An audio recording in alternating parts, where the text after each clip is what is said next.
Alright, figured I'd make a video on my favorite one in the fleet. This is my 90 model Gen 1 300 4x4. I absolutely love this bike. This thing is beautiful.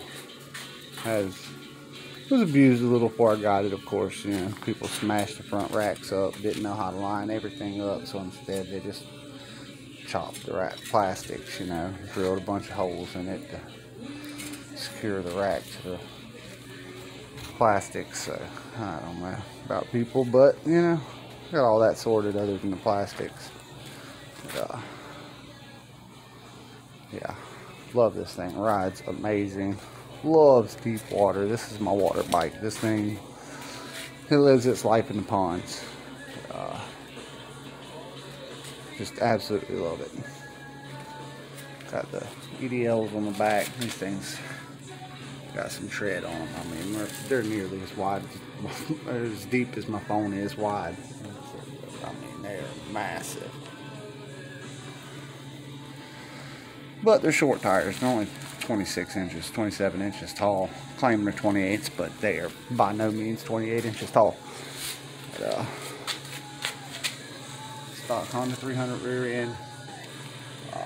Got a pretty fresh rebuild on it right now. It's doing great. No issues. Brake lead. Little homemade lift. It's an adjustable lift I made just out of some little metal brackets I had around. Welded them up here. Got a bagger bolted into the original shock mount with a steel piece in there, and then it works out pretty well. Micron exhaust from a street bike. Sounds pretty dang good for a single cylinder bike, which actually, you know, it sounded horrible on the motorcycle. But yeah, I just chopped it off and haggard welded it on there.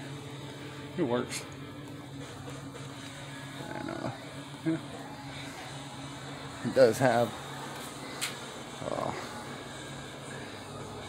420 fuse box mod as well, which is absolute must for deep water riding. You can really seal that thing up good compared to the old glass style fuses that it had before. This bike has been completely disassembled and every single plug on it has been dielectric greased, and it is snorkeled. Got everything's bended properly. This thing will run all day long and get dust out of the airbox. She's sealed up good.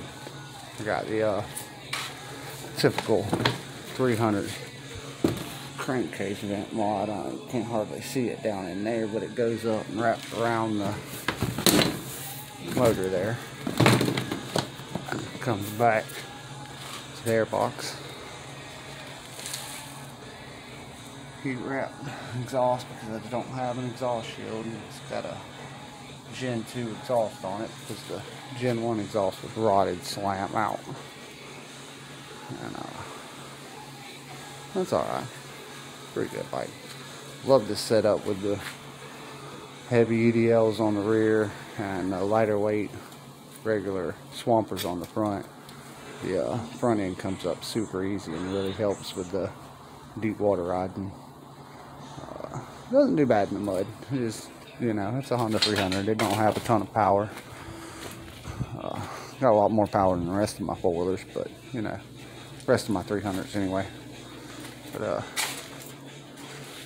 yeah, I think that's just a Gen 1 thing. They seem to be pretty stout motors on the Gen 1s for some reason. Other than the camshaft, they definitely make a little more power. I don't know if it's the tuning on the CDI or what, but they make more power. Anyway, yep, that's my 90 model 300 4x4.